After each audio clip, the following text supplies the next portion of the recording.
কোনো কারণে মানুষ মারা যাচ্ছে এরকম যদি হয় তখন সেক্ষেত্রে দেবী কালীর একটি বিশেষ রূপকে পূজা করা হয়, যেটিকে বলা হয় রক্ষাকালী।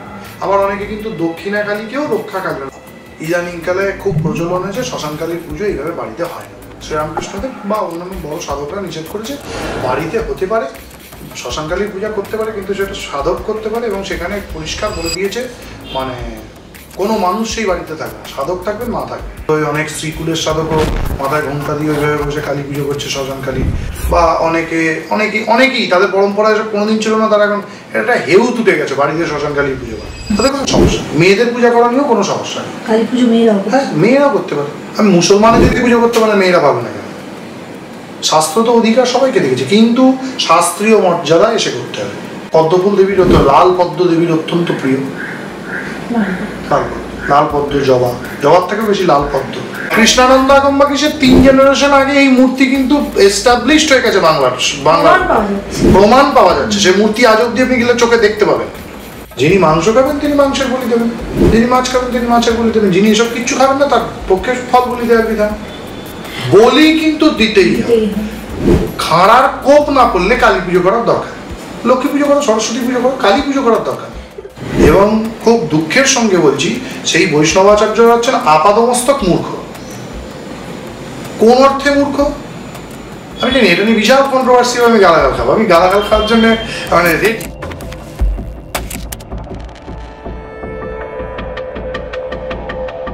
নমস্কার, মাইথোলজি বাই ভেনেসার আরও একটা পডকাস্টে আপনাদের সবাইকে স্বাগত।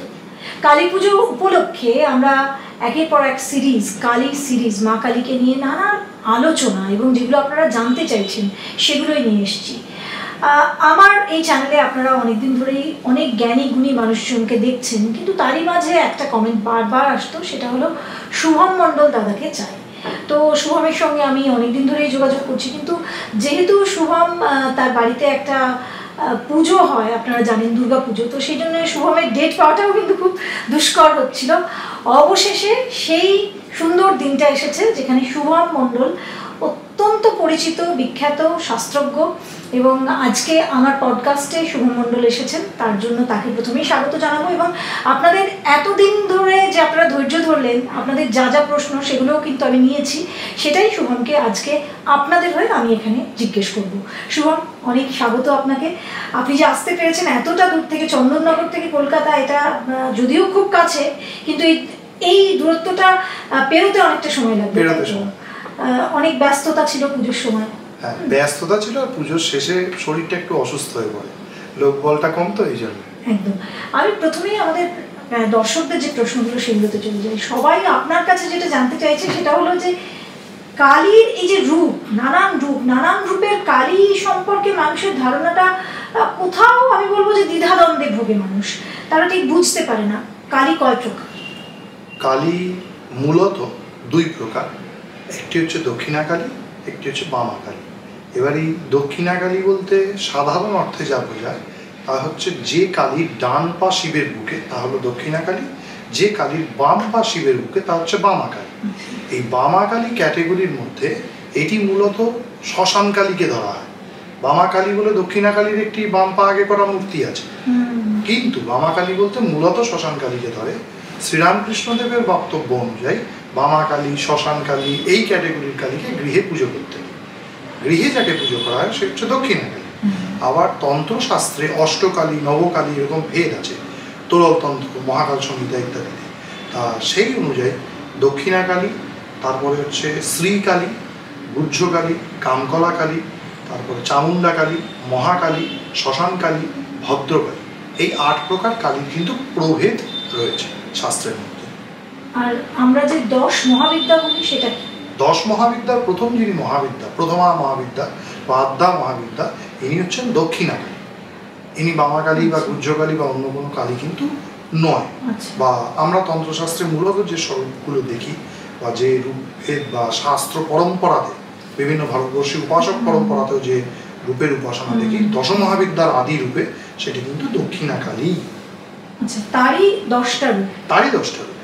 এবার শ্রীকুল কালীকুল ভেদে কালীকুল অনুযায়ী দক্ষিণা কালী মূল, তার থেকে বাকি 9 জনের সৃষ্টি। আবার শ্রীকুল হয়ে হচ্ছে ললিতা ত্রিপুর সুন্দরী, তার থেকে বাকি 9 জনের সৃষ্টি। এইভাবে সৃষ্টিতত্ত্বটা প্রত্যেকের মানে দুটো কুল ভেদে বা আলাদা আলাদা দেবতার পারম্য ভেদে পৃথক পৃথক হয়ে থাকে। বিষয়টা একই, এক শক্তি, একটাই ইলেকট্রিসিটি। আমাদের যখন ফ্রিজ চালানো হচ্ছে তখন ঠান্ডা হচ্ছে, কুলার চালালে ঠান্ডা হচ্ছে, হিটার চালালে গরম হচ্ছে, ফ্যান চালালে আমি হাওয়া পাচ্ছি। কিন্তু ইলেকট্রিসিটি বা টিভি চালালে টিভি চলছে, ইলেকট্রিসিটিটা কিন্তু একটাই। সেটা কি দিয়ে আমার কাছে প্রকাশিত হচ্ছে সেই নাম রূপের ভিন্নতাটা আলাদা বা তার কার্যকারিতাটা আলাদা।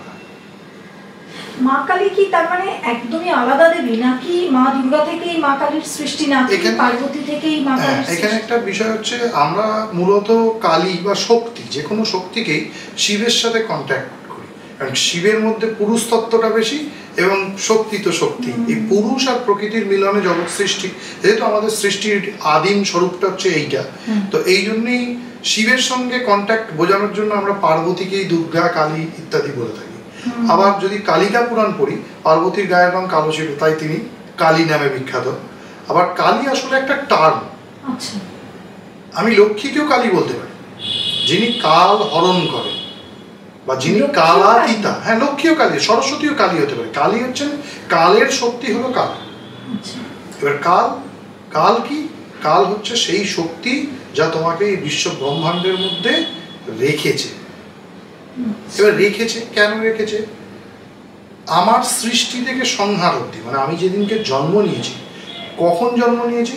যখন আমার পিতৃমাতৃ মিলনের ফলে আমি যখন মাতৃগর্ভে এসেছি, এইখান থেকে যেদিন আমি চিতা হয়ে আমার অন্ত্যেষ্টি ক্রিয়া হয়ে যাবে, এইখান অবধি এই যে টাইম অফ স্প্যান, এই যে কাল, এই যে সময়, এই টোটালটা জননী জন্মকালে চ অন্তকালে চ কালিকা, একদম জন্মকালের জননী থেকে অন্তকালের, এই যে সাধকরা বলে না, শ্মশানে জাগিয়েছে শ্যামা, অন্তিমে সন্তানে নিতে গেলে জননী শান্তিময়, এই যে গানটা, এই যে সাধকরা এই টোটাল জিনিসটা জননী থেকে আরম্ভ করে একদম মৃত্যুর পরে মানে কালাতীতা কাল, এই টোটাল কালের অধীশ্বরী হচ্ছেন মা কালী। শক্তিশালী কে, মা দুর্গা না মা কালী? এবার এই তো মানে একটা কয়েনের ডান পিঠ শক্তিশালী না বাম পিঠ শক্তিশালী। এবার এইখানে দেখুন, মার্কণ্ডেয় পুরাণ অনুসারে বলা হচ্ছে, মার্কণ্ডেয় পুরাণ কেন, দেবী ভাগবত বা অন্যান্য শাস্ত্রেও এটা উল্লেখ আছে, যেহেতু আমরা চণ্ডীটাকে বেশি করে জানি বা মানি বা আমাদের আওতার ভেতরে, তো সেখানে বলছে ভ্রকুটি কুটিলা, মানে যখন চণ্ডমুণ্ডকে দেবী দর্শন করলেন, ভ্রকুটি কুটিলা তস্য ললাট ফলকাদ্যুতম, অর্থাৎ দেবীর ললাট ভ্রকুটি কুটিল হল, মানে তার চোখটা কুঞ্চিত হলো, ললাট ফলকাদ্যুতম, এই কপাল থেকে, ললাট ফলক থেকে, কালী করাল বদনা বিনিষ্কান্তা শিবাসী, কালী আবির্ভূত। এই কালী কিরকম? এক হাতে পাশ, এক হাতে অসি, হ্যাঁ, এক হাতে বিচিত্র খট্টাঙ্গ, গলায় নরমুণ্ডের মালা, শুষ্ক একদম হাড়ের ওপর কঙ্কাল ছাড় দেব। তা এই দেবী কিন্তু কালী, ব্যাঘ্রচর্ম পরি, দিগ্বিচর্ম পরিধানা, শুষ্ক মানুষ সাথী বৈরতা। আবার কি অতি বিস্তার অবদানা, জিহবা আলোড়ন ভীষণা, কালীঘাটের মুখটা চিন্তা করুন। এই যে কালীর ধ্যানের প্রথমে বলছে করাল অবদানা, করাল অবদানাঙ্গন, এই মুখ অতি বিস্তার অবদানা, মুখ ভীষণ বড়, দাঁত বেরিয়ে আছে, জিহবা আলোড়ন ভীষণা, বিশাল জীব। তো এই যে কালী এলেন, ইনি চণ্ডমুণ্ড বধ করলেন, করবার পর চণ্ডমুণ্ডের মাথাটি নিয়ে গিয়ে যখন দেবী কৌশিকীকে বা দুর্গাকে দিচ্ছে, তখন মায়াত্রপ মানে দেবী বলছেন যে আমি তোমাকে উপহার দিলাম চণ্ডমুণ্ডৌ মহাপশু। তা বলছে যে যস্মাৎ চণ্ডঞ্চ মুণ্ডঞ্চ গৃহীত্বা ত্বমুপাগত চামুণ্ডেইতি তত লোকে খ্যাতা দেবী ভবিষ্যতি। এই কালী যেহেতু দেবী বলছেন তুমি আমাকে চণ্ড এবং মুণ্ডের মাথা গিফট করলে কেটে, সেই জন্য আজ থেকে চণ্ড মুণ্ডকে হনন করার জন্য তোমার নাম হলো চামুণ্ডা। তাহলে দুর্গার সঙ্গে কালীর লিঙ্ক পাওয়া গেল। দুর্গার কপাল থেকে চণ্ডমুণ্ড বধের জন্য যে দেবীর আবির্ভাব হয়, সেই দেবী কিন্তু চণ্ডমুণ্ডকে, তিনি হচ্ছেন কালী। কালী সেই দেবী যখন চণ্ডমুণ্ডকে বধ করে মাথা দুটো নিয়ে গিয়ে দুর্গাকে গিফট করল, উপহার শব্দটা আছে ওখানে, তো উপহার দেওয়ার পর তখন দেবী বলল আজ থেকে তাহলে তোমাকে চামুণ্ডা বলে লোকে চিনবে। আবার যদি আমরা বিশ্বসার তন্ত্র দেখি, বিশ্বসার তন্ত্রের মধ্যে কিন্তু সুস্পষ্টভাবে বলা আছে যে যিনি দক্ষিণাকালী তিনিই পূর্বকালে চণ্ডমুণ্ড বধের জন্য দুর্গা ললাট থেকে সৃষ্টি হয়েছিলেন, তিনি আসলে চামুণ্ডা। এইভাবে মা দুর্গার থেকেই কালীর একটা সৃষ্টির কিন্তু আমরা ক্রোনোলজি পাচ্ছি মার্কণ্ডেয় পুরাণ এবং যদি বিশ্বসার তন্ত্র, এই দুটোকে যদি মিলিয়ে নিই, তাহলে আবার আপনি দেখবেন যে ওই বিশ্বসারী একটি মহিষমর্দিনী প্রকরণ আছে, সেই মহিষমর্দিনী প্রকরণে কিন্তু তাকে কালী বলা হয়েছে। মহিষমর্দিনী মানে তিনি মহিষমর্দিনী দুর্গাকে। আবার শারদা তিলক তন্ত্রের মধ্যে ধায়েত কালীন মহাদৈত্য যুদ্ধাসবল সন্মুখীন দক্ষিণে চক্র খড়গৌচ বানাং শূলং তথৈবচ বামে শঙ্খং তথা জন্মং ধনুস্তর্জনীমেবচ, এরকম করে একটা ধ্যান আছে। তো সেখানে কিন্তু দুর্গা মানে মহিষাসুর মর্দিনী দুর্গাকে কিন্তু কালী বলা হয়। আবার হ্যাঁ, মহিষাসুর মর্দিনী বৃহত্তন্ত্র স্বরের মধ্যে একটা কাত্যায়নী প্রকরণ আছে, দশপূজা দুর্গার একটা প্রকরণ আছে। সেই কাত্যায়নী প্রকরণের মধ্যেও কিন্তু তাকে কালী বীজ দিয়ে পূজার বর্ণনা আছে, বলিদানের বর্ণনা আছে, এবং তাকে কালরাত্রি কালী ইত্যাদি বলা আছে। উমা বীজ যুগম দেবী কালী বীজ যুগম তথা, তাহলে উমা বীজ কালী বীজ, অথচ সেই দেবীকে কিন্তু দুর্গাকে যে কালী মন্ত্রে পূজা হয় এমন তো আমরা পাই না, কিন্তু এখানে কিন্তু এই বিধান আমরা দেখতে পাচ্ছি। মানে এটা একটা বিশাল চ্যাপ্টার, যে চ্যাপ্টারটাকে দুর্গা এবং কালী এক জায়গাতে, প্রকৃতপক্ষে বললাম কয়েনের এপিট আর ওপিট। আবার আপনি যদি কালী কুলত্ব সাধকদের কথা বিশ্বাস করেন, তাহলে তাদের বিশ্বাস হচ্ছে দুর্গার থেকে কালী না, কালীর থেকে সমস্ত শক্তির সৃষ্টি। তন্ত্রে যে অষ্টাদশ মহাবিদ্যা আছে, অষ্টাদশ মহাবিদ্যারও আদি বিদ্যা হচ্ছেন কালী। এবার অষ্টাদশ মহাবিদ্যার মধ্যে কিন্তু জগদ্ধাত্রী, মহিষমর্দিনী এবং জয় দুর্গা আছে, এবং এই তিনজনে। আবার যদি আমি শক্তি সঙ্গম তন্ত্রে যাই, সেখানে কালীর অঙ্গবিদ্যা রূপে অষ্টাক্ষরী দুর্গার উল্লেখ আছে, তারপরে কালীর অঙ্গবিদ্যা রূপে জয় দুর্গার উল্লেখ আছে, কালীর অঙ্গবিদ্যা রূপে মহিষমর্দিনী দুর্গার উল্লেখ আছে। অঙ্গবিদ্যা মানে হচ্ছে সেই দেবীর থেকে মানে কি বলবো, তার সাধন সহায়ক অন্যান্য মন্ত্র, সেই দেবীর রূপভেদ। আমি যদি স্কুলে পড়ি, স্কুলের যিনি প্রিন্সিপাল তিনি টিচার, অঙ্কের টিচারও টিচার, ইতিহাসের টিচারও টিচার, এই টিচার সকলে আমার কাছে টিচার। এবার এই টিচারটা কে আমায় কি সাবজেক্ট পড়াচ্ছে সেটার উপরে নির্ভর করছে।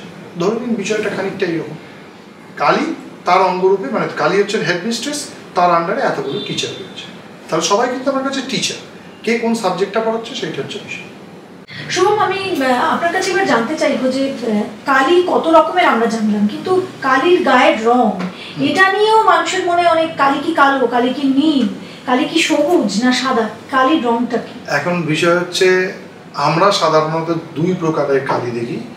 আমাদের ওদিকে একটা কথা প্রচলিত হচ্ছে শান্তি কালী, শ্যামা কালী বা শান্তি কালী, তার গায়ের রং হয় নীল। আর রক্ষা কালী বলে, মানে সে দক্ষিণা কালী হোক, গায়ের রং কালো হলেই রক্ষা কালী। এটা একটা কনসেপ্ট, মানে গ্রাম্য কনসেপ্ট বা একটা সাধারণ মানুষের বোধগম্যতার একটা পরিধির মধ্যে তারা বলে, সেখানে কালীর গায়ের রং হচ্ছে কালো। কিন্তু শাস্ত্রে এরকম কালো বা নীল করলে কালো কালী ঘরে পুজো করতে পারবে না, নীল কালী ঘরে পুজো করতে পারবে, এরকম অনেক ধরনের চিন্তা ভাবনা আছে। কিন্তু এই বিষয়ে শাস্ত্রে কোনো নিষেধ কিছু নেই, নীল কালীও পূজা করতে পারেন, কারণ দেবীর গায়ের বর্ণ মেঘ বর্ণ বলা আছে। তা মেঘ নীলও হয়, মেঘ কালো হয়। আবার আমি দেখেছি বহু পরিবারে মেঘ বর্ণ বলতে ধূসর গাঢ় ছাই বর্ণের কালী হয়, এটা হয়। ইদানিং আমরা এই ইউটিউব বলুন, ফেসবুক বলুন বা সোশ্যাল মিডিয়ার মাধ্যমে দেখছি যে কোথাও কোথাও সাদা কালী, কোথাও কোথাও সবুজ কালী প্রচলন আছে। কিন্তু এই সবুজ কালী সাদা কালী আমি এখন অবধি কোনো শাস্ত্রে আমার চোখে পড়েনি। হতে পারে তারা হয়তো কোনো স্বপ্নাদেশ পেয়ে কিছু পেয়ে করেছে, তাদের কোন সাধক কিভাবে মাকে পেয়েছেন তা তো বলা যায় না, এটা হতে পারে। হ্যাঁ, সাদা কালী আছে, কালীর রক্ষা কালীর একটা ধরন আছে, তাকে মৃত্যুনাশিনী কালী বলে, 3 মাথা 6 হাত এরকম এক কালী আছে, শিব এবং যমের উপরে থাকে। তো এই কালী কিন্তু শুক্লবর্ণা রক্ষা কালী আছে, কিন্তু দক্ষিণা কালীর সাদা রূপ আমি আজ অব্দি কিন্তু দেখি, মানে আমার দেখা এখনো কোনো শাস্ত্রের মধ্যে কিন্তু নেই। বা দক্ষিণা কালীর সবুজ রূপ এরকম কিন্তু আমি এখনো দেখিনি, আমি আমার দেখার মধ্যে নেই। তো আর কি বললেন একটা রক্ষা কালী কেন? রক্ষা কালী হচ্ছে মারি ভয়ে সমুৎপন্ন রক্ষা কালী প্রপূজায় শাস্ত্রের বিধান, অর্থাৎ মহামারী, কলেরা, তারপরে কোনো দুরারোগ্য ব্যাধি হলে, কোনো অন্য কোনো উপসর্গ উপস্থিত হলে, বা কোনো জায়গায় অজানা কোনো কারণে মানুষ মারা যাচ্ছে, এরকম যদি হয়, তখন সেক্ষেত্রে দেবী কালীর একটি বিশেষ রূপকে পূজা করা হয়, যেটিকে বলা হয় রক্ষা কালী। আবার অনেকে কিন্তু দক্ষিণা কালীকেও রক্ষা কালী, রক্ষাতে নিজেকে রক্ষা পাওয়ার জন্যে মায়ের যে স্বরূপকে উপাসনা করছে তাকে বলা হচ্ছে রক্ষা কালী। রক্ষা কালী বলে শাস্ত্রে একটি কালী আছে, আমাদের গ্রামে মানে গ্রামে এগুলো পুজো ভীষণ, বিশেষ করে এই বঙ্গে খুব আছে না। এই বঙ্গের থেকে রক্ষা কালীর প্রচলন কিন্তু পূর্ববঙ্গে আরো বেশি, কারণ ওখানে কলেরা মহামারী, টাইফয়েডের মানে ইয়েটা কিন্তু দৌরাত্ম্যটা বেশি ছিল। আমি একটা জিনিস দেখেছি, পশ্চিমবঙ্গে এই রোগ থেকে বাঁচবার জন্য লোকে শীতলার উপাসনা করত, আর পূর্ববঙ্গে লোকে রোগ থেকে বাঁচবার জন্য কিন্তু রক্ষাকালী পূজা। আচ্ছা, এবার দুই বঙ্গের কি বলবো সমন্বয় এখনকার দিনে শীতলা রক্ষাকালী পূজা হয়। তো এই হচ্ছে দুটো বঙ্গের মিলবন্ধনে আমরা এখন দেখতে পাই শীতলা এবং রক্ষাকালী। এই বঙ্গের শীতলা আর পূর্ববঙ্গের রক্ষাকালী, এই দুই একসঙ্গে একটা দেখবেন বাঙাল ঘটির মিল হয়ে গেছে। তো এই জন্য দেখবেন কোনো বাড়িতে কিন্তু শীতলা রক্ষাকালী পূজার প্রচলন নেই, যা আছে সবই কিন্তু বারোয়ারিতে। মানে ওই একটা মিলিত কালচার দুটো দেশের মিলিত হয়েছে। যারা পূর্ববঙ্গীয় তারা মূলত কালী পূজা করে, রক্ষাকালী পূজা করে, আর যারা এ বঙ্গীয় তারা মূলত শীতলার পূজা করে। পূর্ববঙ্গে কি শীতলার পূজা নেই? পূর্ববঙ্গে শীতলার পূজা হয়, কিন্তু যেখানে শীতলার পূজা হয় সেখানে শীতলারই পূজা হয়, যেখানে কালীর পূজা হয় সেখানে কালীরই পূজা হয়। এই একটা মিলিত কালচার কিন্তু আমাদের মধ্যে গঠিত হয়েছে। আবার যদি আমি পিচ্ছিলা তন্ত্রের দেখি, সেখানে বলছে কলিযুগে রোগ নাশের জন্য দ্বিভুজা কালিকার পূজা করবে। তিনি কে? তিনি হচ্ছেন মা শীতলা। শীতলাকেও কিন্তু এই দেখুন আবার কালী ফিরে এলো, এবং ওখানে শীতলাকে কিন্তু কালীর এক প্রকার অবতার বলা যায়। দেবীর গায়ত্রীর মধ্যে আছে শীতলাই বিদ্মহে খরবাহিন্যই ধীমহি, তারপর বলছে তন্ন কালী প্রচোদয়াৎ। একদম ডাইরেক্ট ওনাকে কালী শব্দটাই বলা হয়েছে। মা শীতলা, হ্যাঁ, মা শীতলাকেও হচ্ছে মা কালী। মা শীতলা হচ্ছে দ্বিভুজা কালী। আচ্ছা, কলিযুগে মানুষ দ্বিভুজা কালীর পুজো করবে রোগ নাশের জন্য, সেই দ্বিভুজা কালীকে তিনি হচ্ছেন শীতলা, মা শীতলা। আচ্ছা, একজন দর্শক আমাকে প্রশ্ন করেছিলেন, আমি এই অনুষ্ঠানটা শুরু হওয়ার আগে একটা প্রশ্নের সেশন আর কি খুলে দিয়েছিলাম। তো সেখানে একজন প্রশ্ন করেছেন যে আমি একটু দেখেও নিই। তো সেখানে তিনি প্রশ্ন করছেন যে রক্ষাকালীর সঙ্গে আমাদের এই মা শ্যামা কালীর পার্থক্যটা কি, এবং পুজোর পদ্ধতিতে কি কিছু আলাদা আছে, না জপে কোনো আলাদা আছে? জপ মন্ত্র আলাদা, দক্ষিণাকালীর মন্ত্র আলাদা। এবার এখানে একটা বিষয় আছে, বিষয়টা হচ্ছে আমাদের দেশে, এই দেশে পশ্চিমবঙ্গের যতজন মানে শাস্ত্রকার নিবন্ধকার আছেন, তারা দক্ষিণাকালীর একটি বিশেষ মন্ত্র আছে, 3 বার কালীর বীজ, তারপর সোহা, এই মন্ত্রটা দিয়ে রক্ষাকালী পূজার বিধান দিয়েছেন। ভগবতী চরণ ভট্টাচার্যের রক্ষাকালী কার্চন বা প্রভৃতি আরো অনেক রক্ষাকালীর পূজা পদ্ধতি আছে।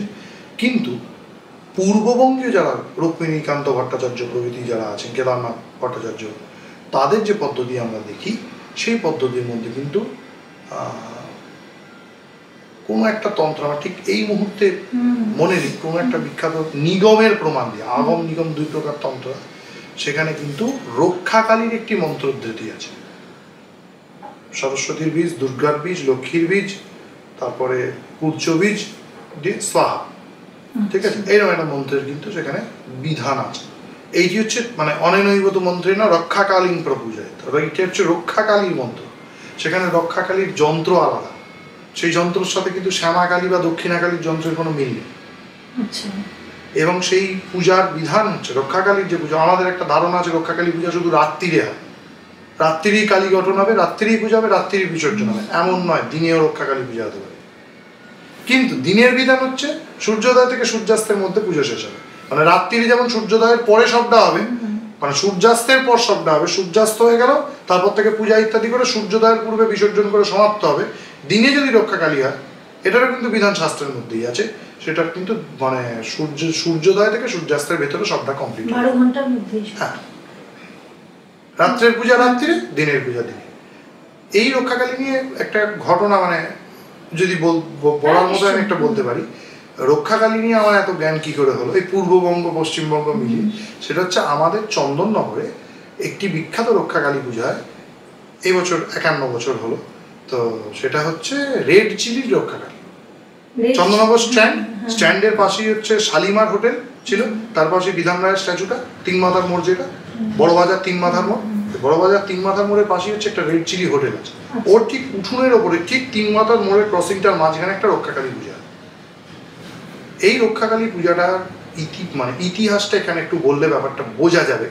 ব্যাপারটা হচ্ছে আজ থেকে 51 বছর আগে ওখানে একজন মানে ঢাকা বৈদিক ঔষধালয়, যেটা বাংলাদেশে ছিল শক্তি ঔষধালয়, সেটাই পশ্চিমবঙ্গে আসবার পর হয় ঢাকা বৈদিক ঔষধালয়। তার যিনি প্রোপাইটার ছিলেন ঈশ্বর গোপালচন্দ্র ভট্টাচার্য।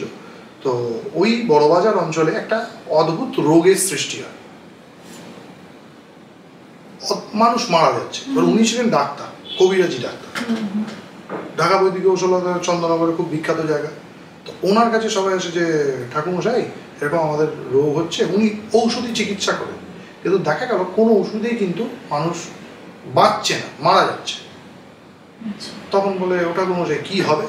তখন এই শোন, অমুক দিন তোরা আমার বাড়িতে আসবে, পাড়ার লোকদেরকে বলো আমার বাড়িতে অমুক দিনকে আসবে। পাড়ার লোক এসে থাকে, উনি বাড়ির উঠোনের মধ্যে, উঠোন বাইরে একটা ঘট পেতেছেন, চাঁদোয়া দিয়েছেন, আরও ব্রাহ্মণদেরকে ডেকেছেন, ডেকে রক্ষাকালীর পূজা হবে। এই গোপালচন্দ্র ভট্টাচার্য বিশাল বড় সাধক ছিলেন, মানে উনি আর্ধেক চিকিৎসা করতেন মানে শাস্ত্র, চিকিৎসা শাস্ত্র অনুযায়ী, আর আর্ধেক চিকিৎসা করতেন সাধন শাস্ত্র অনুযায়ী। তো চিকিৎসা শাস্ত্র যেখানে বিফল হয়ে গেল না, তখন উনি শুরু করলেন সাধন শাস্ত্রের চিকিৎসা, রক্ষাকালীর পূজা করলেন। করে পশু বলি হলো, জোড়া পশু বলি, নিজের পয়সায়, কিন্তু কারোর থেকে কোনো অনুদান নিয়ে কিন্তু না, করলেন। সমস্ত পুজো পাঠ হয়ে গেল, হয়ে যাওয়ার পর এবার ওই মানে বলির মাংসের ঝোল, মানে যে ভোগ দেওয়া হলো বলির দুটো পাঁঠা বলি হওয়ার পর, সেই ঝোল আর মাংস বললো এটা নিয়ে গিয়ে সারা পাড়ার লোককে খাইয়ে দেয়।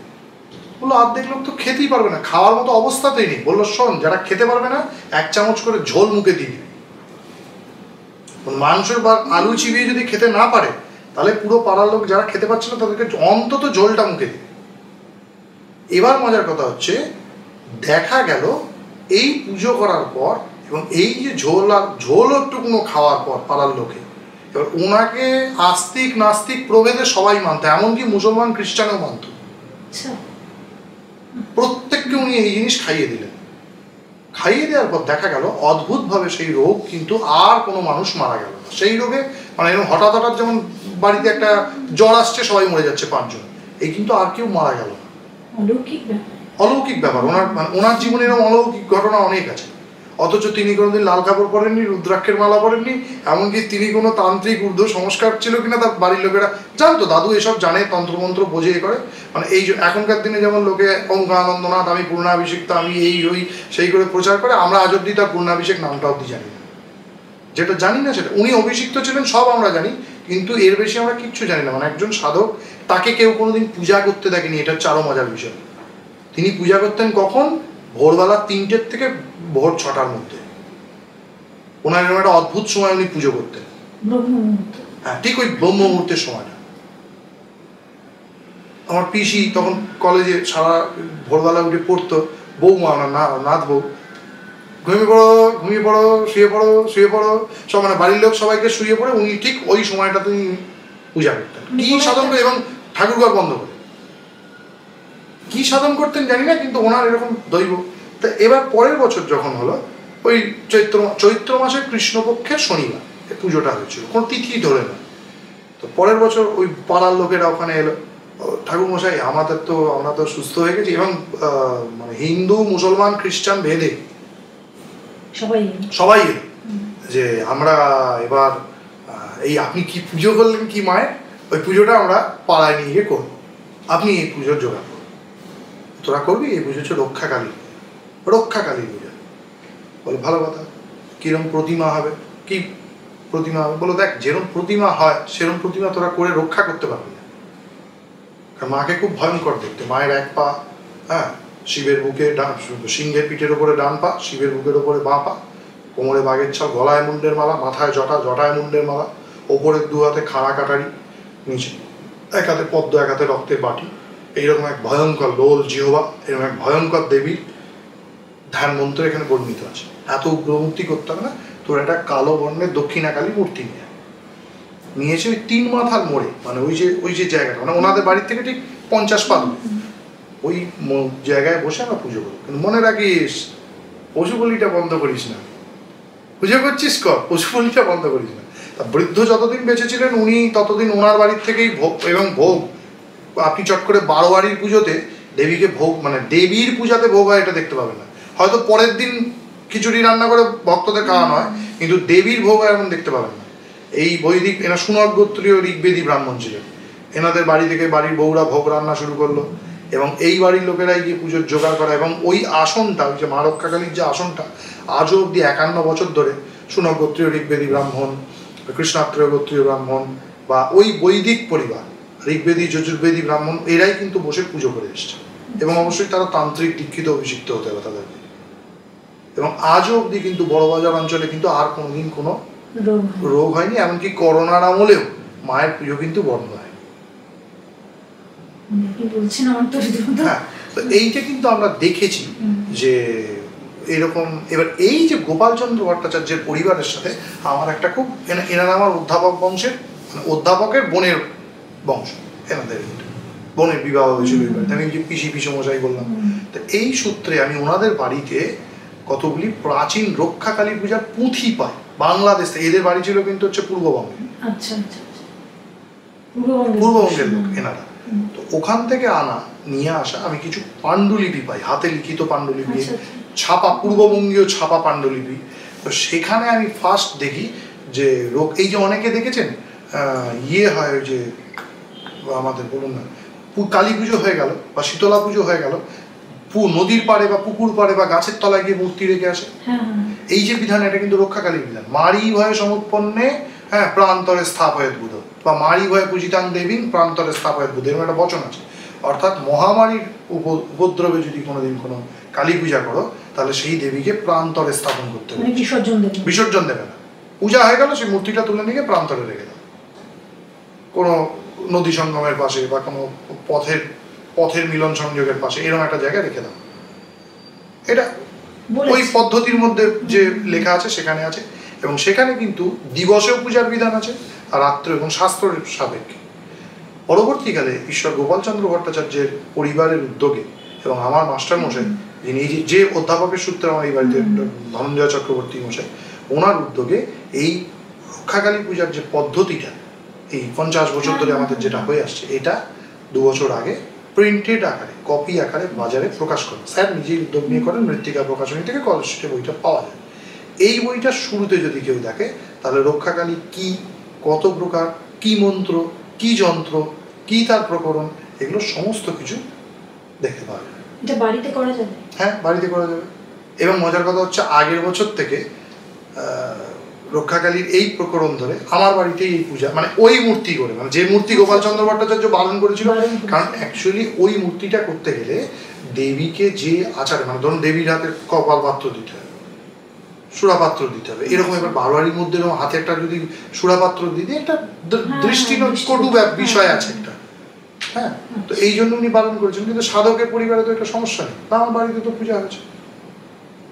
এবং করোনার বছরেও আমার বাড়িতে মা রক্ষাকালীর পূজা হয়েছিল। এবং আগের বছর থেকে এই পূজাটা আমাদের এই চৈত্র মাসে আমাদের বাড়িতে পূজা আছে। আগের সপ্তাহে, মানে একটা কৃষ্ণ শনিবারে বারোয়ারির পূজা হয়ে গেল, আমাদের রেড চিলির কালী পূজা হয়ে গেল, আর একটা কৃষ্ণ শনিবারে হচ্ছে, কৃষ্ণপক্ষের শনিবারে আমাদের বাড়িতে পূজা, মানে আমার নিজের বসত ভিটাতে। আপনি বললেন সুরা দিতে হয়, মানে মা কালীকে দিতে হয় সুরা? এটা তন্ত্রের যারা বাম আচার অবলম্বন করে পূজা করবে তাদের ক্ষেত্রে সুরা দেওয়া তো মাস্ট। মানে এই যে চারিদিকে কালী পুজো মানে যে সুরার প্রচলন না, এখানে চারিদিকে কালী পুজো মানে যে সুরার প্রচলন। সুরা দিতে গেলে যোগ্যতা লাগে, সুরা দিতে গেলে তাকে পূর্ণাভিষিক্ত দেবে। কোনো পুরোহিতের হাতে সুরা দিলে সেই সুরাটা সুরাই, এবং সেটা দিলে দেবীর পূজা সর্বৈব পণ্ড হয়ে যায়। মানে কোনো পুরোহিত বা কোনো অদীক্ষিত ব্যক্তি সুরা দিলে দেবীর যতটা মানে দেবীর যতটা আশীর্বাদ চাওয়ার জন্য সুরাটা দেওয়া হচ্ছে, ততটাই অভিসম্পাদ জীবনে নেমে আসবে। দেওয়া যাবে না, দেওয়া যাবে না। আচ্ছা শুনুন, আমি যদি মাধ্যমিক পাস না করে থাকি, আমি যদি উচ্চ মাধ্যমিক পাস না করে থাকি, আমি যদি এসএসসি পরীক্ষা না দিয়ে থাকি, আমি যদি সরকারের দ্বারা টিচার হিসেবে রিক্রুটেড না হয়ে থাকি, তাহলে আমি যদি কোনো স্কুলে গিয়ে টিচারই করতে যাই, সেটা কি হবে? হয়? এটা কখনো হয়? আমি এরকম বললাম আমি ক্যালকাটা ইউনিভার্সিটির ভাইস চ্যান্সেলর হব, হয়? আমার সেই যোগ্যতা আছে? এই পুরোহিতদের সুরা দেওয়া হচ্ছে, সেই দেওয়া যাবে না। তাহলে সুরাটা দেবে কি?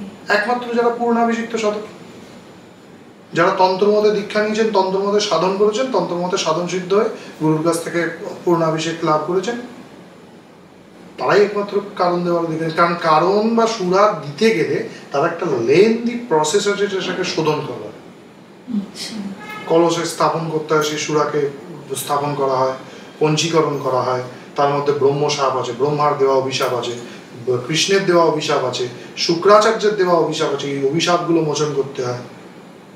তাকে ছুরিকাবেতি মন্ত্র, হংসকুপতিগায় ঋক প্রভৃতি প্রচুর বৈদিক এবং তান্ত্রিক মন্ত্র দিয়ে ওই সুরাকে অভিমন্ত্রিত করতে হয়। তারপর সেই সুরার মধ্যে আনন্দ ভৈরবীর পূজা করতে হয়, বরুণের পূজা করতে হয়। কিন্তু সুরা দিতে কেন হয়? মা কি পছন্দ করেন? এখন এই বললাম বামাচারের একটা প্রসেস। অ্যাকচুয়ালি বিষয়টা হচ্ছে যে দেশের ফুড হ্যাবিট যেরকম, সে দেশে সেইভাবে এই নৈবেদ্য পংক্তিটা তৈরি হয়েছে,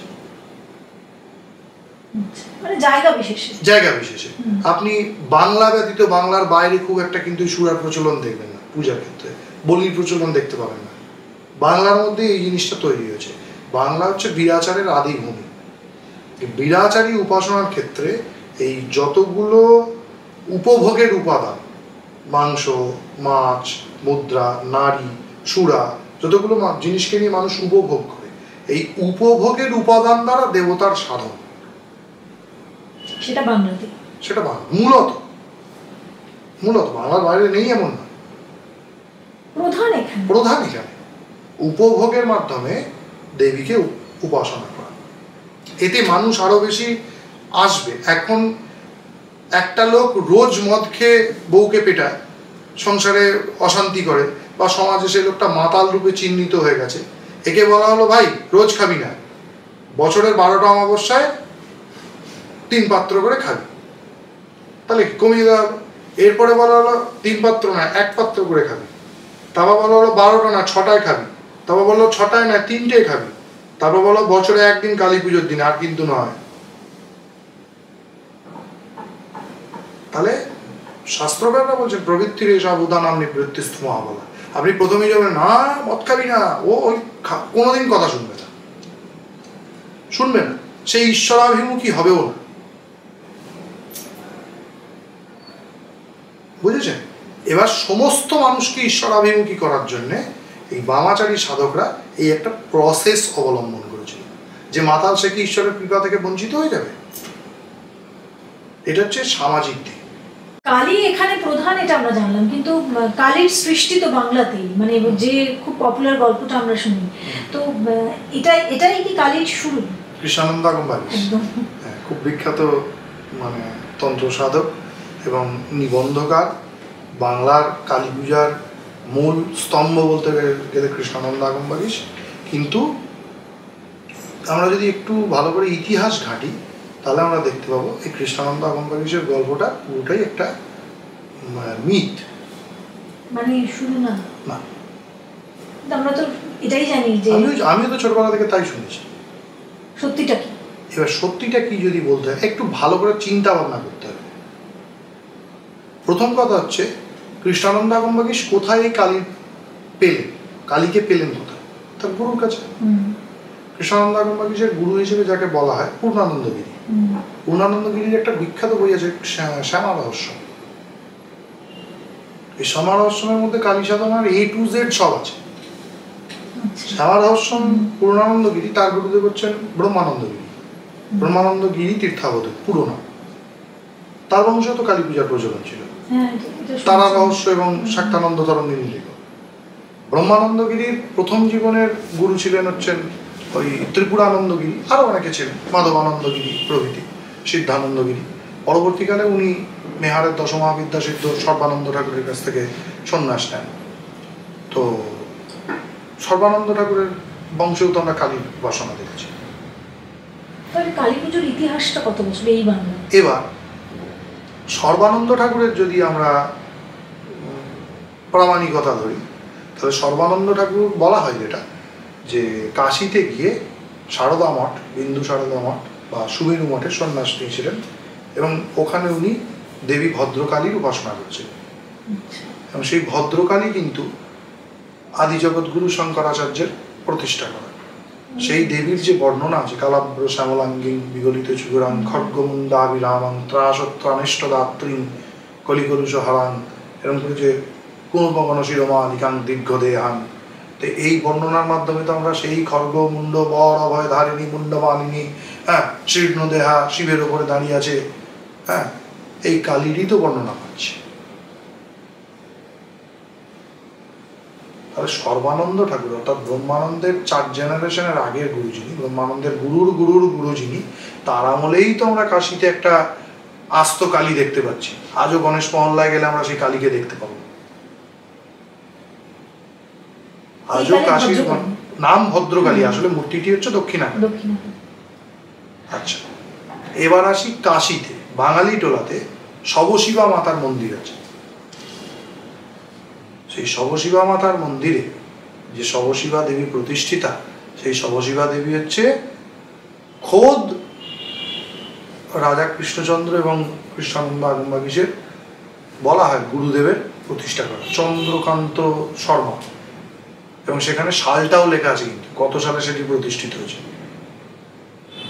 হল চুচুড়াতে আছে শ্যামবাবুর ঘাটেতে করুণাময়ী কালী, সেও তো কৃষ্ণানন্দ আগমবাগীশের আগে প্রতিষ্ঠা হওয়া, একদম মানে কোষ্ঠী পাথরের দক্ষিণাকালী মূর্তি।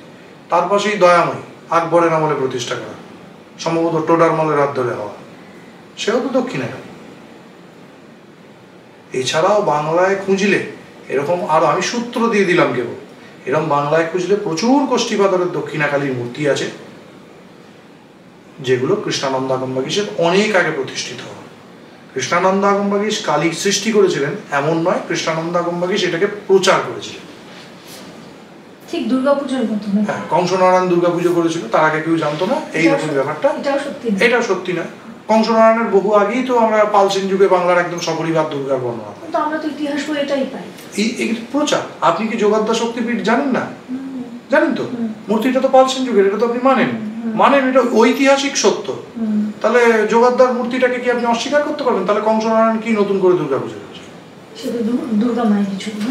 দুর্গা পূজার প্রচার করেছিলেন, সৃষ্টিকর্তা নন। এনারা কেউ তৈরি, মানে কৃষ্ণানন্দ আগমবাগীশকে এমন বলা হয় যেন তার আগে কেউ কোনোদিন কালীকে চোখেই দেখেনি। ওই মহিলা গোবর দিচ্ছিল, জিব্বার করলো, এইগুলো এগুলো এগুলো মানে এগুলোর যৌগিক দিক আছে। এগুলো সাধককে, এই ঘটনাটা বলার মাধ্যমে সাধককে একটা যোগের ইঙ্গিত করা হয়। কালী সাধনার একটা বিশেষ যোগের ইঙ্গিত আছে, এর সঙ্গে কোনো ঐতিহাসিক ইঙ্গিত নেই।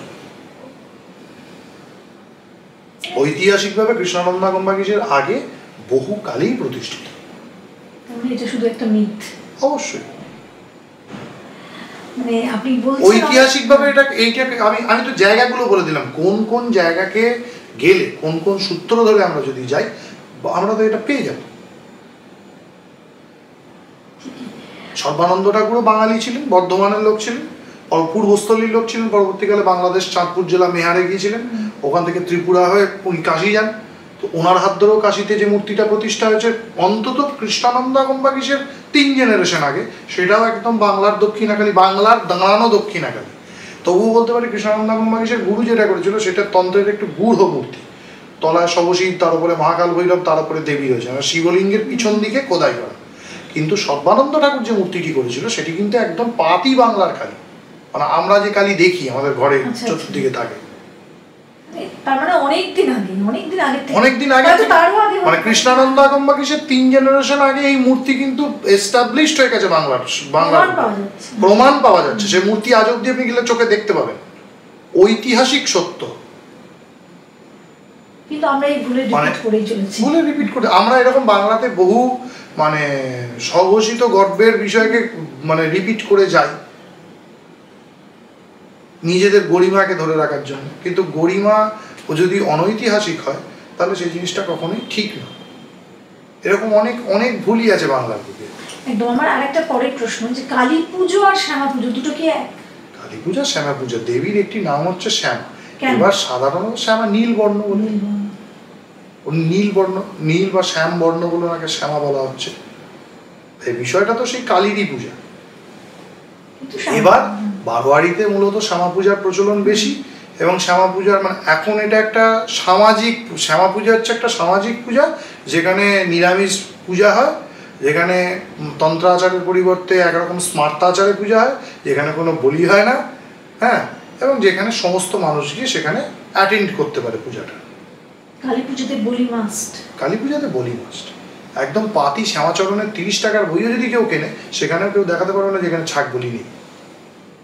এবারে রাস্তায় ফুটে পড়ে থাকা যদি বইও কেউ কেনে, তাহলে সেখানেও দেখবে কালী পুজোর পুজো পদ্ধতিটা শেষ হওয়ার পর হ্যাঁ একটা পাঁঠা বলির উল্লেখ কিন্তু সেখানে দেওয়া আছে। মানে পাঁঠা বলেই বলা হচ্ছে, হ্যাঁ পাঁঠা বলেই দিতে হবে। তুমি যা শাস্ত্রে বলছে মাংসাশনং যে চকুরবন্তী তৈকার যা পশুহিংসনম, ঠিক আছে, যিনি মাংস খাবেন তিনি মাংসের বলি দেবেন, যিনি মাছ খাবেন তিনি মাছের বলি দেবেন, যিনি এসব কিচ্ছু খাবেন না তার পক্ষে ফল বলি দেওয়ার বিধান। বলি কিন্তু দিতেই হবে।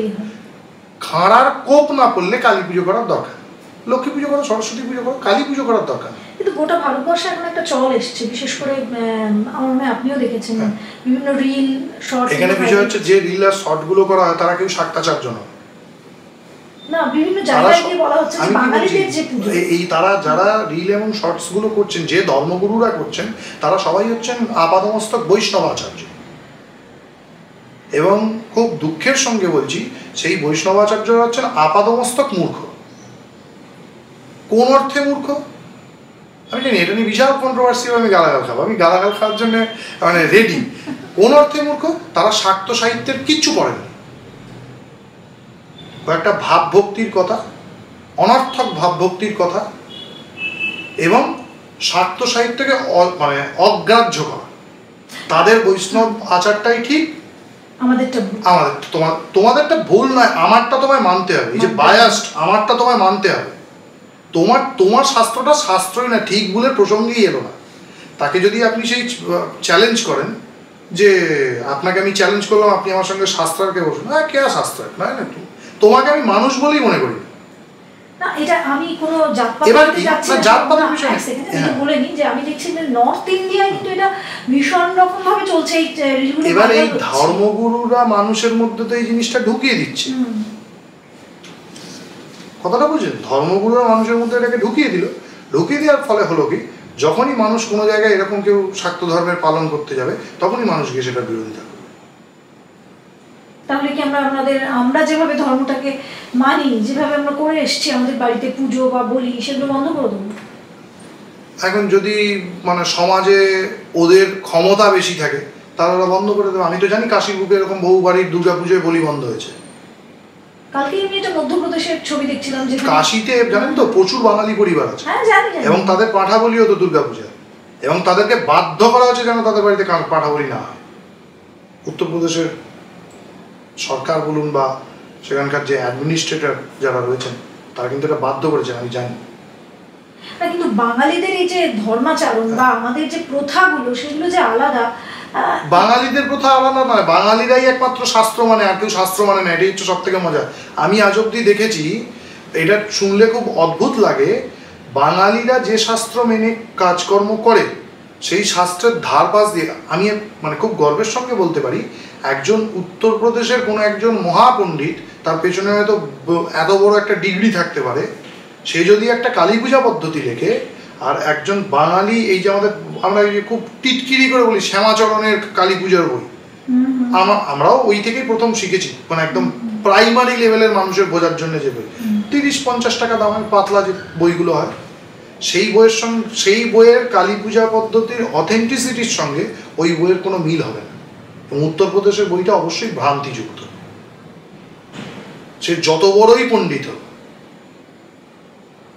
কেন বলুন তো? কালী পূজা শাক্তাচার, শাক্তাগমের মানে কি বলবো, ভেতরে ঢুকে তার জিষ্ট গ্রহণ করা, এটা সারা ভারতের থেকে বাংলা সব থেকে বেশি করেছে। এটা বাংলা সব থেকে বেশি এই জিনিসটাকে গ্রহণ করছে। বাংলায় শাক্ত ধর্ম, এবং শাক্ত ধর্ম মানে বৈদিক শাক্ত ধর্ম। বাংলার মধ্যে কিন্তু যারা এই শাক্ত ধর্মকে ধারণ করেছিল, তারা অধিকাংশ কিন্তু বৈদিক ব্রাহ্মণ, অথবা তারা বেদাচারী বা স্মার্তাচারী। তাদের কাছে তন্ত্রটা কিন্তু গৌণ ছিল, কিন্তু পশু বলিটা মাস্ট, কারণ পশু বলি হচ্ছে সনাতন শাস্ত্রের বিধান। আমি কয়েক বছর আগে রাঘবাচার্যজির একটা বক্তব্য দেখে খুব ভালো লেগেছিল, যে আমাদের বেদে তো প্রচুর বলির বিধান আছে, বৈদিক বলির বিধান আমাদের তন্ত্রের থেকে অনেক বেশি নিষ্ঠুর। পশুকে শ্বাসরোধ করে পাশ দিয়ে মারবার বিধান আছে। সেই বৈদিক বলি তো আজ অব্দি, আজ ভারতবর্ষে যত জায়গায় বৈদিক যাগযজ্ঞ, সব তো শুষ্ক যাগ, আর্দ্র যাগ হয় না। ধর্মসম্রাট করপাত্রীজি মহারাজ,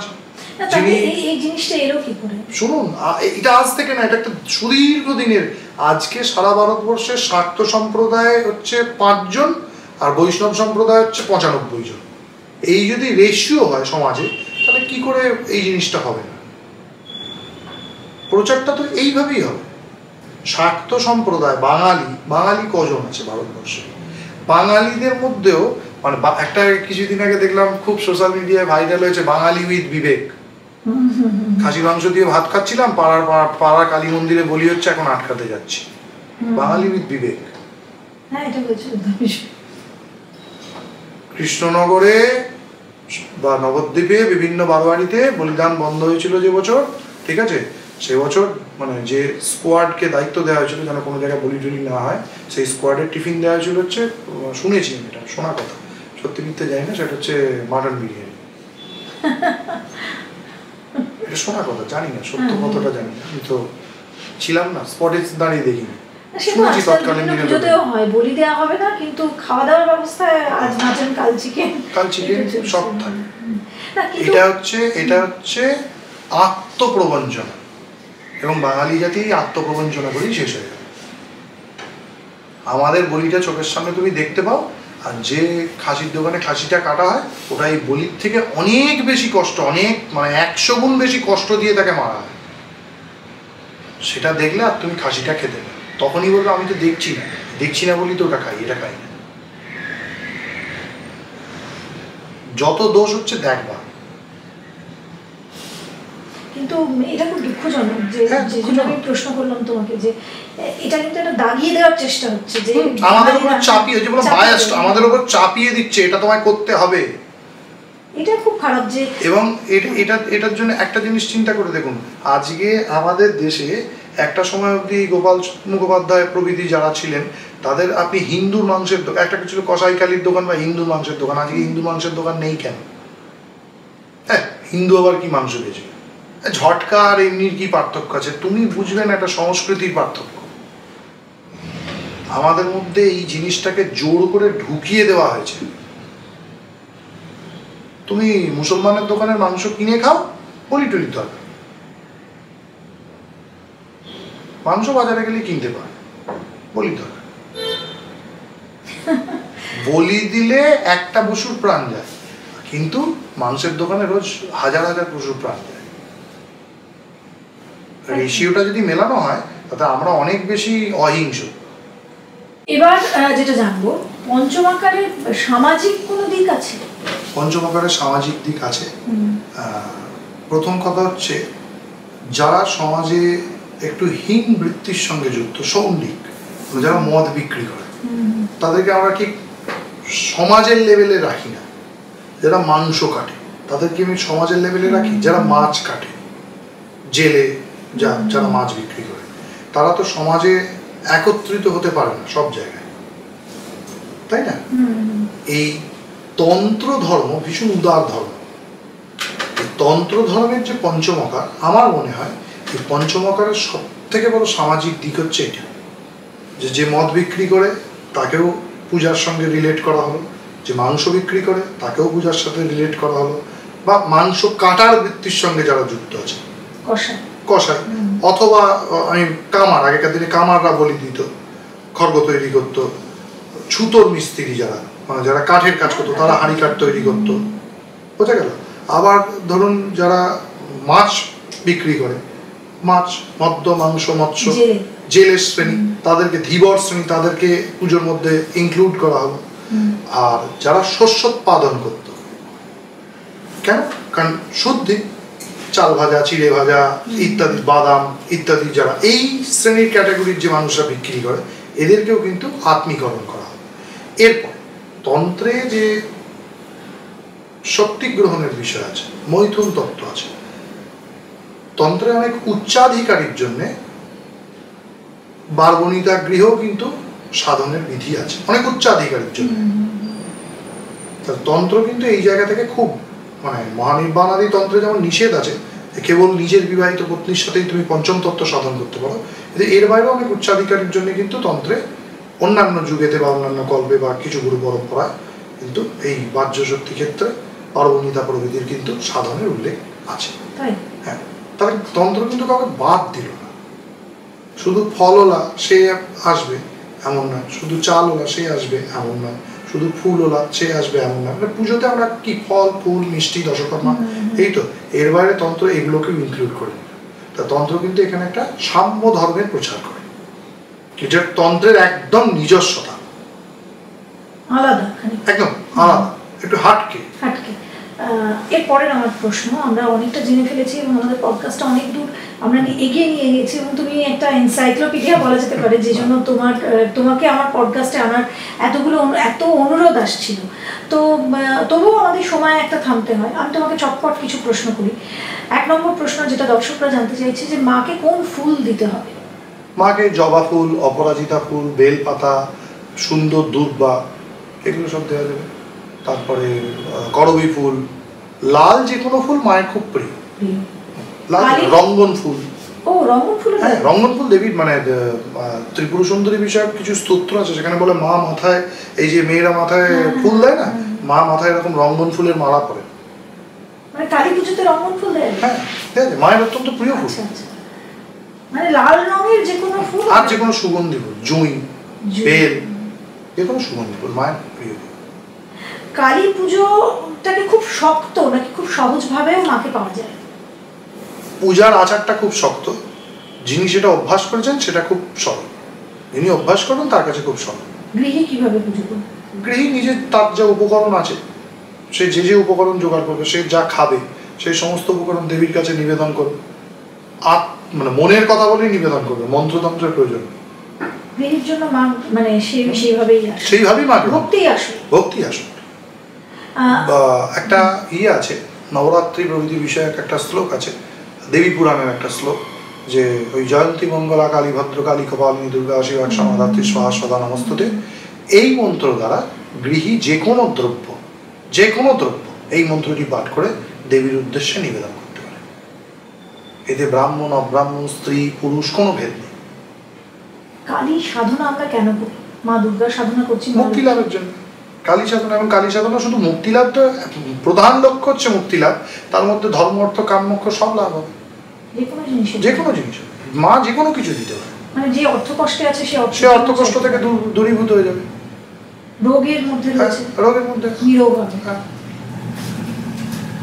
মানে সবকিছুর জন্যই করা যায়, সবকিছুর জন্যই মা। তাহলে আমরা লক্ষ্মীকে ধনদেবী বলছি, মা দুর্গা এটা স্পেসিফিক। যিনি কালী সাধক, ধরুন কোন কালী মানে সাধক আমি বলছি, তিনি থাকেন শ্মশানে কি করে লক্ষ্মী পুজো করবে? শ্মশানে লক্ষ্মী পূজার বিধান আছে, তার তো প্রয়োজন নেই। লক্ষ্মী পূজার উপকরণ তো সে শ্মশানে পাবে না। কতটা বুঝেছেন?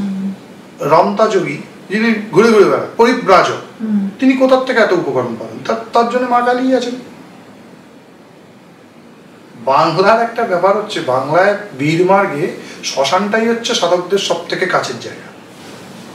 এই শ্মশান আচারটা মা কালীর সঙ্গে একটা অবিনিভাব সম্বন্ধ আছে। শ্মশানে মা শ্মশানবাসিনী, এবং যত সিদ্ধ পুরুষ হয়েছেন, সে রামকৃষ্ণদেব বলুন, বামদেব বলুন, রামপ্রসাদ বলুন, কমলাকান্ত বলুন, সব কিন্তু শ্মশানে গিয়ে সিদ্ধি লাভ করেছে, কেউ বাড়িতে বসে সিদ্ধি লাভ করে।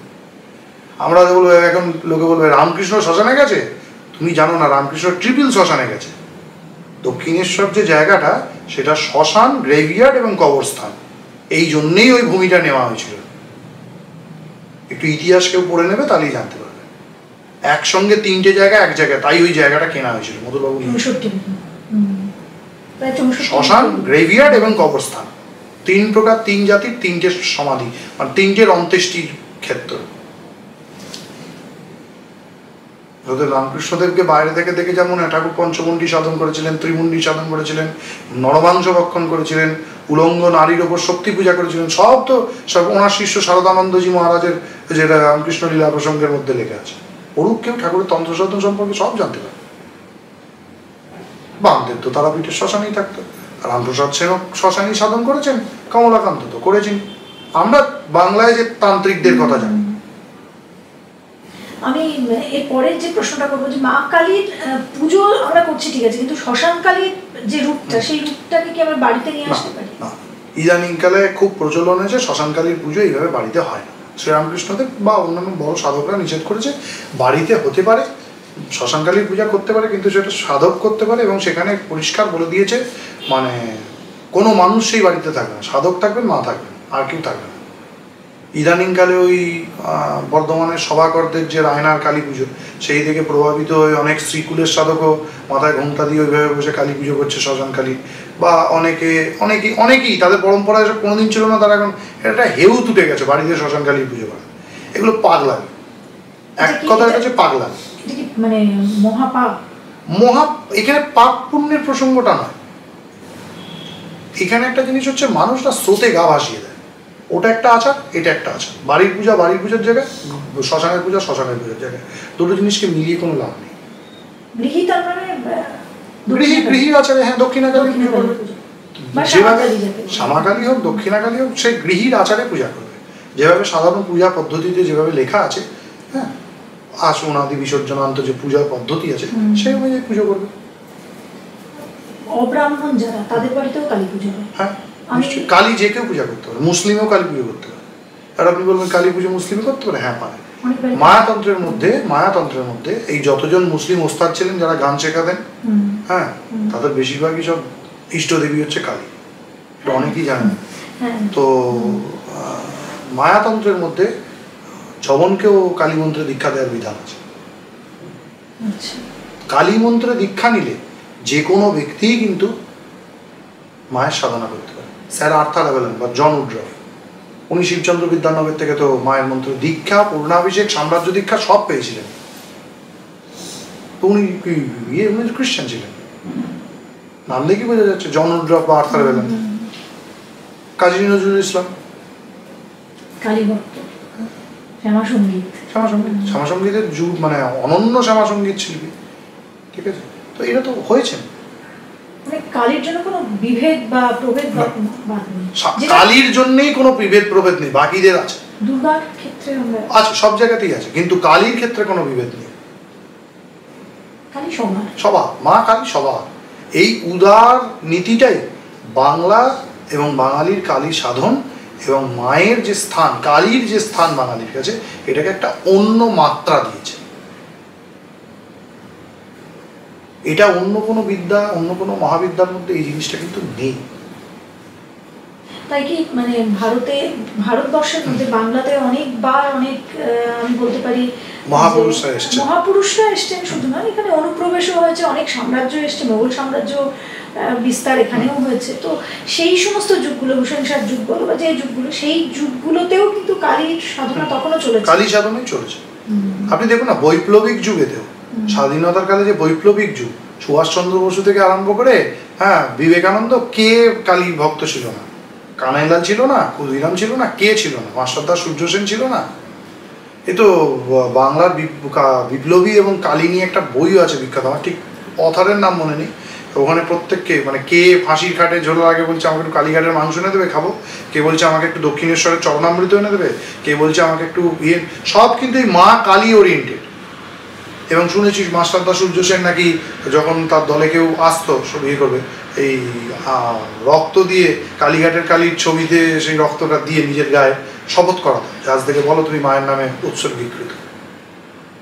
নেতাজির কথা তো আমরা জানি, ওনার কালী পুজো, ওনার দুর্গা পূজা ইত্যাদিতে বিখ্যাত, শাক্ত বংশের ছেলে। মা কালীর এই যে ভোগের যে একটা ব্যাপার থাকে, সেখানে অব্রাহ্মণরা যখন বাড়িতে পুজো করে, তারা কি পুরোহিতটাকে পুজো করবে নাকি নিজেরাই পুজো করতে পারে? এবং বিশেষ করে মেয়েরা, বিষয়টা হচ্ছে, মানে সাধারণ মানুষ তো পূজা পদ্ধতিটা জানে না। সাধারণ মানুষ যেহেতু পূজা পদ্ধতি জানে না, সেই জন্য সেখানে তাকে পুরোহিত রেখেই পূজা করতে হবে। কিন্তু এমনিতে এবং না, সে যদি দীক্ষিত হয়, তন্ত্রমতের দীক্ষা নিয়ে থাকে, কালীর পূজা তন্ত্রমতেই হয়, তন্ত্রের বাইরে কি হয়? সেটা পশ্চাচারে হোক, বীরাচারে হোক, যে আচারেই হোক, সেটা তন্ত্রমতেই হয়। সে যদি নিজে দীক্ষিত হয়ে থাকে, তাহলে সে নিজের পূজা করতে পারে গুরু অনুমতি সাপেক্ষে, তাতে কোনো সমস্যা নেই। মেয়েদের পূজা করা নিয়েও কোনো সমস্যা নেই, কালী পুজো মেয়েরাও, হ্যাঁ, মেয়েরাও করতে পারে। আমি মুসলমানে যদি পুজো করতে পারে, মেয়েরা পারবে না কেন? শাস্ত্র তো অধিকার সবাইকে দেখেছে, কিন্তু শাস্ত্রীয় মর্যাদা এসে করতে হবে। আমার হঠাৎ করে মনে হলো একটা সাধারণ মেয়ে এসে কালী পুজো করবে, হয়, তাকে দীক্ষিত হতে হবে, অভিষিক্ত হতে হবে, হওয়ার পর সে সব করতে পারে। যদি কোনো মেয়ে, সে যদি তান্ত্রিক সাধন সিদ্ধির জন্যে সম্পূর্ণ পূর্ণাভিষেকাদি সংস্কার গ্রহণ করে থাকে এবং সাধনশীল হয়, সে সমস্ত কিছু করতে পারে। আপনি জানি না আপনি খেয়াল করেছেন কিনা, আমার মানে আমার যারা ডিসাইপল আছে, তাদের মধ্যে তো প্রচুর মেয়ে আছে, তারা বলিও দেয়। আর আমি তো মেয়েদেরকে বলি শেখানোর আগে, আমি ছেলেগুলোকে এখন বলি শেখানো বন্ধ করছি, আমি মেয়েদেরগুলোকে বলি শেখাই। হ্যাঁ, এটা প্রয়োজন আছে। আমার মায়েরা, পিসিরা, আমার দিদিরা এরা বলি দেখেছিল বলে এখন অব্দি এদের সাথে কেউ চোখ তুলে কথা বলার সাহস পায় না। কিন্তু এখনকার মেয়েদের মধ্যে কিন্তু এটা নেই। এখনকার মেয়েরা খুব ব্রেভ দেখায় নিজেকে, কিন্তু আদৌ কিন্তু সেটা নয়। আপনি বলছেন রক্ষার্থে, নিজের রক্ষার জন্য অবশ্যই শিখতে হবে। দেখুন, মানে ধর্মীয় প্রয়োজন যেমন আছে, সামরিক প্রয়োজনও আছে। মা কালী তোমায় কি শিক্ষা দিয়েছে? মা কালী অসুর নিধন করেছে। যারা সাধকরা গান লিখে যেত, হ্যাঁ, রণে নেমেছে কে আমার বাবা ওকে দেখতে যাবে, তো রণে নেমেছে, যুদ্ধে নেমেছে। মা আসরিক প্রবৃত্তি যাদের মধ্যে আছে তাদেরকে তো দমন করার শিক্ষাই আমাদেরকে দিচ্ছে, সেখানে তো চুপ করে থাকতে বলেনি। এবং সেই সামরিক শিক্ষাটা দেওয়ার একটা জায়গা হচ্ছে এই ধর্মীয় শিক্ষা। আমাদের বাংলার বুকে সর্বপ্রথম এই নারীদের স্বাবলম্বী করা, সামরিক শিক্ষিত করা, সাধন জগতে শিক্ষিত করা এবং নারীদেরকে পূজার অধিকার দেওয়া, এটি করে গিয়েছিলেন পূজ্যপাদ পরাৎপর গুরুদেব জগন্মোহন তর্কালঙ্কারজি, পূর্ণানন্দ তীর্থ। এবং আমাদের গুরু পরম্পরার সব জায়গাতেই কিন্তু নারীদেরকে একটা আলাদা স্থান দেওয়া আছে। ধরুন কোনো নারী পুজো করবে, তাহলে পুজো করতে গেলে তো তাকে পূজা পদ্ধতিটা জানতে হবে, তাহলে তাকে সংস্কৃত পড়াতে হবে, তাকে বর্ণমালা পরিচয় করাতে হবে, তাকে ব্যাকরণ পড়াতে হবে। তাহলে কি নারীরা শিক্ষিত হবে, তাকে সামরিক শিক্ষিত হতে হবে, তবে তো সে বলিটা দিতে পারবে। বলি দিতে জানলে তবে তো সে সামরিকভাবে স্টেবল হবে, সক্ষম হবে। বুঝে গেল? এই জায়গাগুলো তাকে করতে হবে। সব ইন্টারকানেক্টেড। আমি আরো একটু সহজ করে আপনার থেকে জেনে নেব যে মা কালীর কি মাংস খুব প্রিয়? মা কালীর কিছুই প্রিয় নয়, সবই প্রিয়। শুধু মাংস প্রিয় এমন তো না, মাকে যা দেবেন মা তাই খাবে। মা ব্রহ্মাণ্ড ভাণ্ড ধরি। এই মায়ের পেটের বাইরে কি ব্রহ্মাণ্ড আছে? নেই তো। এই যে আমরা মাংস দিই, মাছ দিই, বা যা আমরা ভোগের উপকরণ দিই, এই উপকরণটা আমরা খাই বলে দেবীকে নিবেদন করি। নিজের প্রিয়দ্রব্য নিজের প্রিয়জনকে দিয়ে খাও। যেহেতু প্রকৃতি বা বিশ্বমাতৃকাকে আমরা নিজেদের মাতৃসত্তা আরোপ করি, তাই আমি যা ভালোবাসি বা আমার মা যা ভালোবাসে, তাই আমি তাকে দিয়ে প্রসাদ খাই। ব্যাপারটা যেহেতু আমরা প্রকৃতিতে মাতৃত্বের আরোপ করেছি, এবং কিভাবে আরোপ করেছি না, তাকে মনুষ্য অবয়বে আরোপ করেছি। একটা বিখ্যাত গান আছে, নিত্যানন্দ বাবা উনি খুব রেগে যেতেন গানটা শুনলে। তো মলাদা বলে আমাদের যে সাধক আছেন, তিনি বাবাকে খালি বসন পড়ো মা গানটা শুনলেই রেগে যেত, এই মাকি নাইনটা এই করতো। তা একদিন কি ভাব হয়েছে, দাদাজি নিজানন্দজি আর একজন ওনার এক শিষ্য ছিলেন নিত্যানন্দ বাবা, তিনি একদিন বলছে তুই এই গানটার মানে জানিস? দাদাজি বলতেন তুই গা, আর দাদাজির যে গুরুদেব সে রেগে যেত, মলাদা গাইতে। তো বলো তুই গানটার মানে জানিস? বাবা বলে এরকম ছাড় না, প্রত্যেকের ভাব আলাদা তো। তা মনে বলছে না জানি না, গা তুমি গাইতে বলো গাই। তখন বলছে কাপড়টা ক হাত, যেরকম আমার মা বা আমার দিদি যা পড়ে, বলছে মা মহামেঘ প্রভাং শ্যামং তথা চৈব দিগম্বরী বালার্ক মণ্ডলাকার লোচনত্রিতায়নিতা। তুই মাকে দেখতে পাবি, এই সূর্যটা হচ্ছে মায়ের একটা চোখ, আর এই পুরো মেঘ যতটা দেখছিস সেটা মায়ের গায়ের কোন অংশ তুই নিজেও জানিস না, তুই মাকে দেখতে পাবি? বললো না। যে তাহলে মাকে বলা হয় বসন পরমা, মানে হচ্ছে ওই 12 হাত শাড়ির মধ্যে যতটা হয়ে আসছো ততটা হয়ে আমার কাছে এসো, তবে আমি তোমায় চোখে দেখতে পাবো। মাথায় সোনার মুকুট ঠেকিছে গগনে, মানে কি ওর বাইরে চলে গেলে আমি যতটা আকাশ দেখতে পাচ্ছি তার যদি বাইরে তুমি চলে যাও তাহলে তো আমার দেখা হবে না, বিয়ন্ড অফ মাই থিঙ্কিং হয়ে যাবে। তুমি আমাকে আমার মতো স্বরূপে এসে দেখা দাও। এবার আমার সামনে যদি তুমি একটা অক্টোপাস হয়ে আসো, আমি নিতে পারবো না, আমার সাথে সেই ভাবটা মিলবে না। তাহলে তোমাকে আমার মায়ের মতো একটা রূপ ধারণ করে আমার সামনে আসতে হবে। চণ্ডীতে বলেছে মার্কণ্ড পুরাণে, স্ত্রী আহা সমস্তা সকলা জগৎসু, এই জগতের প্রত্যেক স্ত্রীর মধ্যে মাতৃসত্তা আছে, তাই না? তাহলে একটা স্ত্রী মূর্তি, একটা নারী মূর্তি, একটা মাতৃমূর্তি রূপে তুমি আমার কাছে এসো, যে নারী মূর্তিটা কিন্তু ওই 12 হাত শাড়িটা পরতে পারবে। এর জন্যই তো ষোড়শোপচার, আসন স্বাগত পাদ্য অর্ঘ্য আচমনীয়। কেন 1 ঘটি জলে মায়ের পা ধোয়া যায়? কোনোদিন যায় না। ওই 1 ঘটি জলে যতটা পা ধোয়া যায় ততটাই আমার চোখে দেখবার পরিধি, তার বাইরে হয়ে গেলে আমি দেখতে পাবো। সেই জন্যই সাধকরা এটা বলেছে। মানেটাই আমরা জানতাম না। আমরা অনেকটা আমার মনে হয় কভার করতে পেরেছি আজকের এই পডকাস্টে। একটা শেষ প্রশ্ন, জব নিয়ে একজন প্রশ্ন করেছেন যে কতবার কিভাবে মায়ের জব করা উচিত, সারাদিনে জব করা যায়? যারা দীক্ষিত তাদের গুরু বলে দেবেন কতটা জব করতে হবে, আর যারা অদীক্ষিত তারা আনকাউন্ট মায়ের নাম করতে পারে যত খুশি। বিপদে পড়ার জন্য না, শেষ বিপদে না পড়লেও সে যদি জব করে সে আর বিপদে পড়বেই না, এটা হচ্ছে কথা। বিশ্বাস রেখে যদি জব করে, বিশ্বাসটা দরকার, বিশ্বাস তো দরকার। আজকাল বড় দেখনদারি, মানে সেটা দিয়ে বোধহয় আমার মনে হয় কিছু মাকে পাওয়া যাবে না দেখনদারি বন্ধ। তিনি আসেন কিন্তু তার জন্য সেই ভক্তিটা অবশ্যই। পুরো ক্রিয়াকাণ্ডের মূল হচ্ছে ভক্তি, ভক্তি মূলা ক্রিয়া সর্বা, ঠিক আছে? ভক্তি হচ্ছে সমস্ত কিছুর মূল। ভক্তি, নিষ্ঠা, আচার, শাস্ত্রবিধি, শ্রদ্ধা মানলে তবেই তো হবে, তার বাইরে তো হবে না। আর আমার শেষ প্রশ্ন, নির্জলা উপোসটা কি মানে কালী পুজোতে বাধ্যতামূলক? যারা পশ্চাচারে বা স্মার্তাচারে, সাধারণ আচারে গৃহীরা যারা করে তারা অনেকেই নির্জলা উপবাস করে, তবে পূজা হয়ে যাওয়ার পর মায়ের প্রসাদ খেয়ে সেই উপবাস ভঙ্গ করতে হবে। মানে অনেকের ধারণা আছে আজকে ভোর 4টের থেকে, মানে আজকে সব ভোর থেকে এখন কাল ভোর মায়ের পুজো হয়ে গেল খাবো না, এবার একটা ধারণা আছে, এটা কিন্তু ভুল ধারণা। প্রসাদ হয়ে যাওয়ার পরে সেই প্রসাদ খেয়ে চরণামৃত পান করে পুজো হয়ে গেল যেই, কিন্তু তোমার ব্রত আর তোমার উপবাস ভঙ্গ করে দিতে হবে। কারণ আমরা এক অর্থে বলতে পারি 12 ঘন্টার, যেহেতু 12 ঘন্টার মধ্যে আমাকে পুজোটা শেষ করতে হবে। হ্যাঁ, বা তারও কম। ধরুন কেউ খুব অসুস্থ, বৃদ্ধ, 80 বছর বয়স, আমার বাড়িতে এরকম ঘটনা ঘটেছে। সে পূজা করবে, নির্জলা উপবাস করবে, তাকে কতক্ষণ বলবে? অমাবস্যাটা হয়তো বিকেল 3টে পড়ে গেল, ঠিক আছে, 3টের পর তাকে একটা পুজো করে তাকে পুষ্পাঞ্জলি দিয়ে তাকে মায়ের প্রসাদ দিয়ে দাও, অসুবিধা কিছু নেই, ওইটুকু। বিশেষ কোনো মন্ত্র আছে কালী পুজোর ক্ষেত্রে, মানে যেটা গৃহী খুব সাধারণ? জয়ন্তী, মঙ্গলা কালী, ভদ্র কালী, কপালিনী, দুর্গা, শিবা, সমাধাত্রী, সহা সদা নমস্তুতে, এইটা শাস্ত্র। এটাই যেহেতু কোনো বীজ মন্ত্র নেই, এটা কেবল নাম মন্ত্রের স্মরণ। এই নাম মন্ত্রের স্মরণ যে কেউ মানুষ করতে পারে। আমি যদি খুব বিপদে পড়ি, এবং আমাদের বাঙালিদের মধ্যে ভীষণ আছে মা কালীর দিব্যি, আমরা যে কোনো কিছু মা কালীর দিব্যি, কালীর দিব্যি বলছি, আমরা কিন্তু বলি না যে হনুমানের দিব্যি, দুর্গার দিব্যিও বলি না, লক্ষ্মীর দিব্যিও বলি না, আমরা কিন্তু মা কালী এবং দিব্যিও বলি না, মা কালী বলছি, মানে ওটা একটা সত্যতা এসে গেছে। সত্যতা। তো মা কালী আমাদের এতটাই আপন। সেই মা কালীকে স্মরণ করার জন্য মানে কোনো বিপদে পড়লে কিভাবে স্মরণ করতে পারি? মা বলেই স্মরণ করো। ঠাকুর সীতারাম দাস শঙ্করনাথ দেব বলেছেন, মা কথাটার মাধ্যমেই তোমার এই স্মরণটা সম্পূর্ণ হয়ে যায়।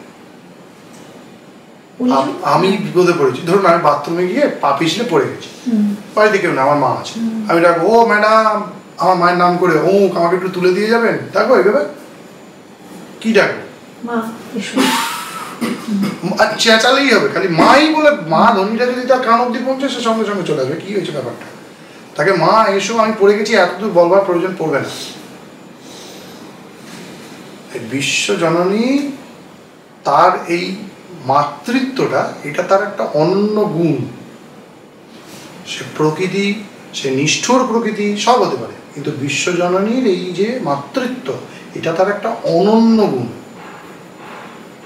আমরা না মা কালীর ছবি খুব সংগ্রহ করি, মানে আমরা যেখানে যাই, যেমন আমি দুর্গাপুরের মেয়ে, আমাদের ওখানে ভিরিঙ্গি কালী, তো আমরা ভিরিঙ্গি কালী নিয়ে আসি। আমার বাড়ি একেবারে আদি বাড়ি কাটোয়া, তো ওখানে আছে মা যোগাদ্দামা, তো ক্ষীরগ্রামের কাছে। হ্যাঁ, তো আমরা সেই মায়ের শুধু কালী মূর্তি নয় বা ছবি নয়, আমরা মা দুর্গার ছবিও নিয়ে আসি। এগুলো কি বাড়িতে আনা উচিত? আনা যেতে পারে।